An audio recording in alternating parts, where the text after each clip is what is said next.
बाल मित्र, हमने प्रभु जी तुम चंदन हम पानी इस काव्य के कवि संत रैदास के बारे में थोड़ा जाना।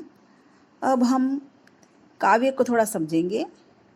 पहले हम काव्य पठन करेंगे और काव्य पठन के लिए आपके पास जो किताब नहीं है तो इसके लिए मैंने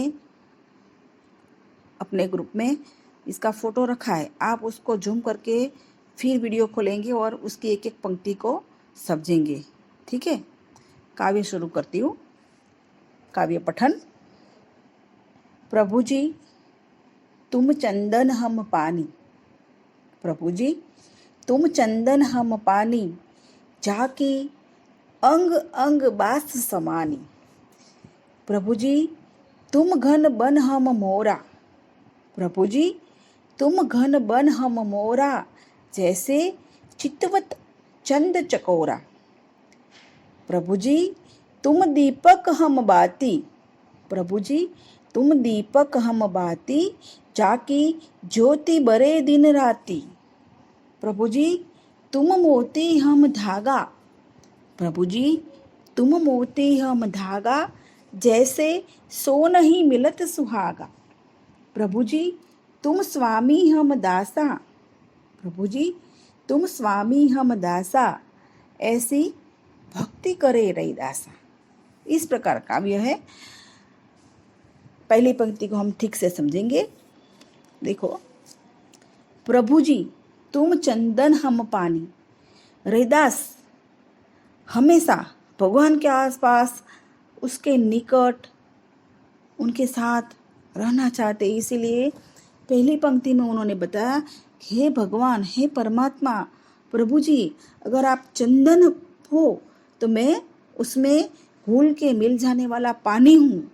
जैसे चंदन और पानी मिलते हैं तो पानी के कण कण में, उसके अणु अणु में उसकी खुशबू फैल जाती है, उसी प्रकार हे भगवान मैं आपके भक्ति में ऐसे लीन हो गया हूँ कि मेरे अंग अंग में आपकी खुशबू समा गई है।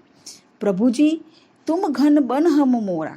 आगे बता रहे कि भगवान अगर आप घना बादल हो, बरसने वाला, उमड़ घुमड़ कर जब बादल आता है, बरसने वाला बादल, उसको देखकर बोर कैसे नाच उठता है, खुश हो जाता है।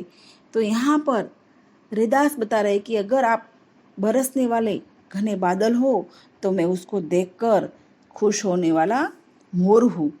और अगर आप चंद्रमा है, जैसे चितवत चंद चकोरा, और ऐसे बादल और मोर के उदाहरण देकर बता रहे कि आप ऐसे हैं कि जिस प्रकार चकोर पक्षी चंद्रमा को कैसे एक टक देखा करता है, देखता रहता है, उसी प्रकार मैं भी एक चकोर पक्षी की तरह, और आप चंद्रमा हो ऐसे मैं आपको देख रहा हूँ। प्रभु जी तुम दीपक हम बाती। अगर आप दीपक है तो मैं हर हाल उसके साथ, उसके पास जलने वाली, उसमें ही जलने वाली एक बाती हूँ। और दिन रात आपकी भक्ति में मैं ज्योति, जिसकी ज्योति बरे दिन राती, उसकी जो दिन रात जलती रहती है। इसी प्रकार आप अगर दीपक है तो मैं जलने वाली बाती हूँ। प्रभु जी तुम मोती हम धागा। अगर आप मोती है तो मैं धागे के साथ, जब मोतियाँ मिल जाती उसमें पिरोया जाता है तो एक सुंदर माला बनती है। उसी प्रकार यानी आपके बिना मेरा कोई अस्तित्व ही नहीं है। अगर आप मोती है तो मैं धागा हूँ, जैसे सोन ही मिलत सुहागा। जिस प्रकार सोने में सुहागा मिलता है तो सुगंधित हो उठता है, उसकी खुशबू महक उठती है, उसकी जो चकाचौंध है वो एकदम से निखर उठती है।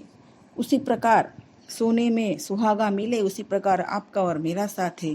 प्रभु जी अगर आप दास है, स्वामी है मेरा, हे भगवान आप अगर मेरे मालिक है तो मैं हम आपका दास हूँ, हमेशा आपकी सेवा करना चाहता हूँ, शरणों में रहना चाहता हूँ। इसीलिए मैं ऐसी भक्ति करूँ कि हमेशा मैं आपका दास बन के रहूँ। और इस प्रकार हमेशा भगवान और भक्त के दोनों के साथ जुड़े रहने का उनका सानिध्य यहाँ बताया है।